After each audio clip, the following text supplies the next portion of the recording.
Good morning, good afternoon, good evening guys, welcome to chrisIsTalkin, and this is my weekly anime review for Mob Pycho 100, and this is for episode 4.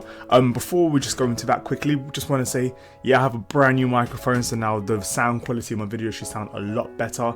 Got my Blue Yeti microphone, which my girlfriend purchased for me, which was like a huge surprise.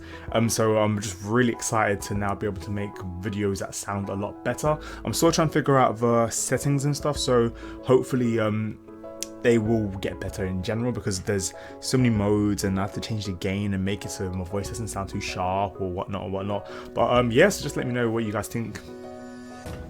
Pretty much, yeah. I think it's weird when I lose my word, I'm like, oh, what was I talking about? But anyways, moving on swiftly. As I said, this is the review for Mob Pycho 100. This is for episode 4, and one thing I love about the series is, and mainly the mangaka, is how one actually names the different cities and stuff. Now, he did the same kind of thing in One Punch Man, where he did the cities named after letters of the alphabet. So it was like, this is Z City, B City, and all that kind of stuff. And this one, it's all about seasoning. It's just all about seasoning. It's like that seasoning city or something. And the schools, like the school that Mob's going to currently is called Salt Middletown, Salt Middle School. And then the school that Mob School's having a rivalry against is the Black Vinegar School. So it's kind of like Salt, Black Vinegar. So I think this running gag is going to be happening throughout the series, and we'll be seeing other schools named after different seasonings, maybe. Which I don't know why. But yeah, and there's been so many food references in every other episode. We've seen like Reagan eating like the Mob Donald's burgers and stuff like that, which is yeah, I know, so there's a lot of food references in here. I don't know, even in the opening you see the big broccoli just spinning around and stuff. But yeah, I don't know, that was something I just wanted to bring up. But yeah, I do love that about this. And with the people from Black Vinegar School, we get to see that there's like a rivalry between that school and the school that Mob's going to, and we get to be introduced to a whole new character. One of the characters is called Tenga, and like he's actually maybe one of the main focuses of this episode.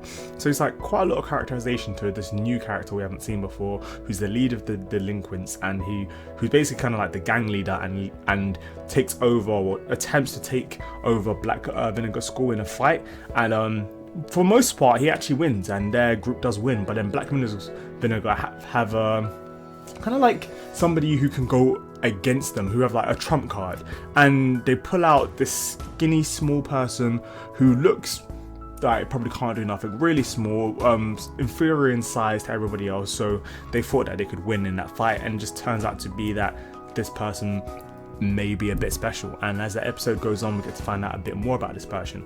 Now, this person is called Hanazawa Teruku.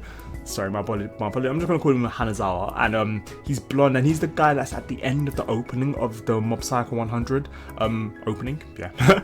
And so like I knew he was gonna be quite important, and then to see him so soon in the series makes you think either this might be a longer series, or maybe like something will happen now and he might come back later, or whatever the conflict's happening now won't be resolved now, but it will end up sticking to his mind, and he will end up remembering who Mob is, because we do get to see them kind of mini face off, or verbally face off, kind of just give each other's peace of mind to each other. And in the scene, in like next week's scenes and all that, we got to see that something may happen, but it's all chopped and screwed, so I'm not really too sure what's going to happen next week, but I am super excited. Now, for this episode, I was really excited. I actually enjoyed this episode quite a lot, as much as last week's episode, maybe in some points a bit more, because of the characterizations of other characters, and we didn't get the same kind of like not generic, but the same layout and like plot plans that we've been having for the past few episodes of Mob Pycho 100, where there's Mob, he goes to a school, people want to use him, people use him, he ends up getting angry, his percentage goes up, and kind of like the villain of the week, or the gag, yeah, like the villain of the week, or something that's going to happen. But in this one, they've split it over a few episodes, so this episode is going to be going into next week's episode, which I'm really excited about. And we got to see a lot more characterization with like not only Mob, we also got to see with Tenga, the leader of the delinquents. We also got to, well, who I would actually like to clarify, he actually reminds me a lot of Metal Bat from One Punch Man. If you guys remember, like Tenga looks exactly like Metal Bat. He even has his demeanor and how he speaks and how he gets so aggressively angry all the time, and like that face he pulls is exactly like Metal Bat. Now that character is not the first time that a character like that has been drawn, because that character also does look like oh my god, that guy from Hunter x Hunter, Knuckle. He does look like Knuckle from Hunter as well. They even got the same long jacket and that angry personality. So I think maybe that's like a running gag in several different anime and manga series. But he does look a lot like Metal Bat, and Metal Bat is a character from One Punch Man, or as well one of one's series. Sorry, my vote for its kind of horsey, so sorry if I sound kind of horsey, sorry about that. We also got quite a lot of characterization, a bit more backstory with Ritsu, who's Mob's younger brother. Now, as the series was going through, I actually thought that Ritsu was Mob's older brother, especially how he was kind of protecting him and looking after him, especially in the first episode when you got to see him bend the spoon back from Mob. I was like, oh, okay, this is actually pretty nice. Like, what a really nice older brother. Turns out it's his younger brother. Now, I'm sorry if they did clarify that earlier, but I didn't really accept it. I don't know why. I think it's just because I presumed the norm would be Ritsu's the older one because of how he's cooler, he's bigger, he's smarter, he's a cool one. And they actually even played that off, and that's a running theme in this episode. The girl that was in the last week's episode, the reporter girl, she even ends up mentioning that to Ritsu and saying, how are you so much different to Mob? And then that's when Ritsu ends up talking about how like Mob is the norm. He's always seen Mob as the norm. Even though he has psychic powers, he thinks that Mob is what represents normal and how he wants to have powers. And this episode kind of goes into how Ritsu thinks and exactly how he deals with the whole situation, because we all presume that because he was the cool one, because everybody wanted to be like him and everybody acknowledged him and respected him, and like he wasn't really inferior in general, in the general normal society, that he accepted that. But he actually wants to have psychic abilities, well, esper abilities, and it seems that so far in the series he doesn't have. I haven't read the manga, so I don't know what happens later on, but it does seem like something's going to come into play with him in the future. Who knows? But I'm gonna call it. I think something's gonna happen with him in the future. Yeah, and then you get to see like the conversation between himself and Mob and how they think and Mob's mindset to everything and why Mob wants muscles. And it's kind of like, even though Mob seems very like kind of sad and downhearted and not really caring about anything, he's actually fairly smart, and I like the fact that he wants more wisdom. Shows that he actually has quite a high level of wisdom, and I don't know whether that's because of his esper abilities or because he thinks a lot more. But yeah, so there's something going on with Mob. Mob's pretty cool. He's actually a fairly good older brother, and he's looking after his younger brother fairly well. Ritsu's like, shout out to Ritsu for being brother of the year, for not selling out Mob to that reporter girl from the past episode, who we thought that she was going to be on Mob's side, but once again she just wanted to be another person to use Mob for her own gains and stuff. So there's that. We also got introduced to another character, Dimple, who was the leader of the LOL from last week's episode.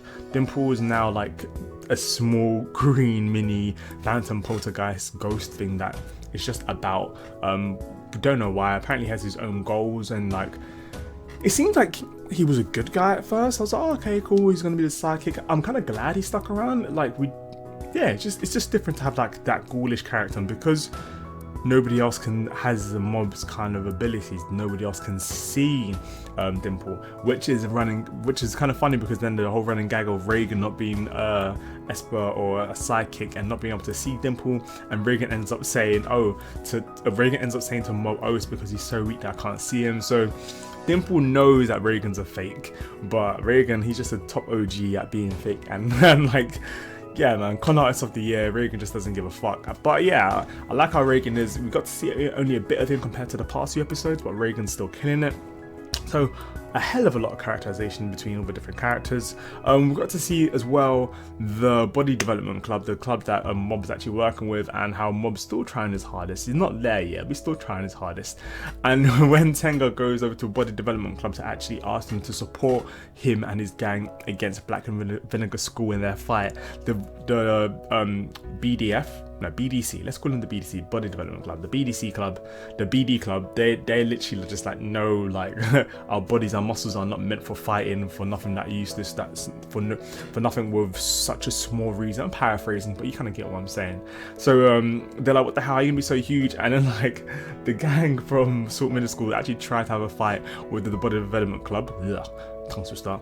And they just get owned. So they end up Tenga ends up coming up with some next scheme and ends up kidnapping Mob because he sees him with the club and thinking, okay, they'll come for Mob so that, but he never knew that Mob was powerful. So he actually kidnapped Mob, sent him to Black Vinegar School so that the Body Development Club could come and rescue Mob and then end up having a fight with the school. But they end up getting fucked over. They stood their ground and it was kind of cool how they were fighting and stuff, but when Hanazawa came into the scene, it was actually kind of cool how he just took them out quite simply as well. And at the end of the episode is when you start to see that Hanazawa has a bit more than just smarts. He's not just cool. He actually has like some form of power. But when you see Hanazawa notice that like everyone was weak and then notices a shift in something, like what is this? And then realizes, who's that?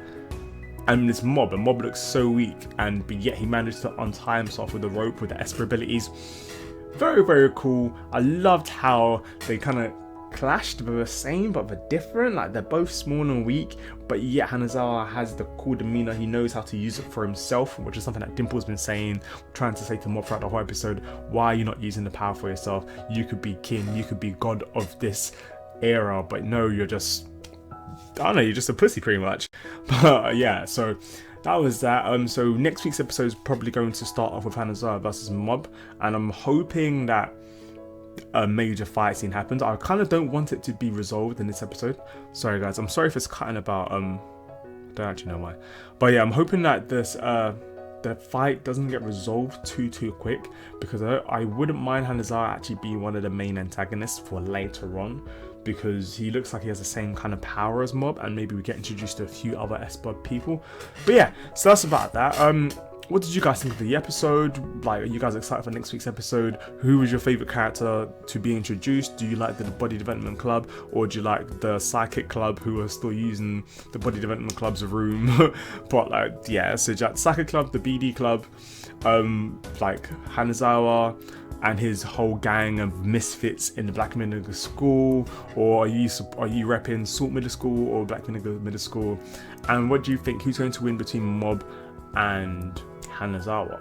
That's about that. I hope you guys enjoyed it. I hope the sound quality was pretty cool. I apologize for the video choppiness. I think I've got too many videos on my hard drive, so yeah, it should be about that. Yes, about that. Hope you guys enjoyed this video. Please do subscribe as I post regular videos. I have several different playlists. My next video should be a One Piece review, as well as the Boku Hero Academia. I know I was supposed to do a Dragon Ball Super review. I do have that playlist as well, but I was waiting to figure out how to use this speaker. It is plug and play, but I wanted to have a proper good sit down and understanding of what this is. But yeah, I hope you guys have a great day. Remember, chrisIsTalkin, and subscribe, like, share, all of that jazz. Anime community. Peace.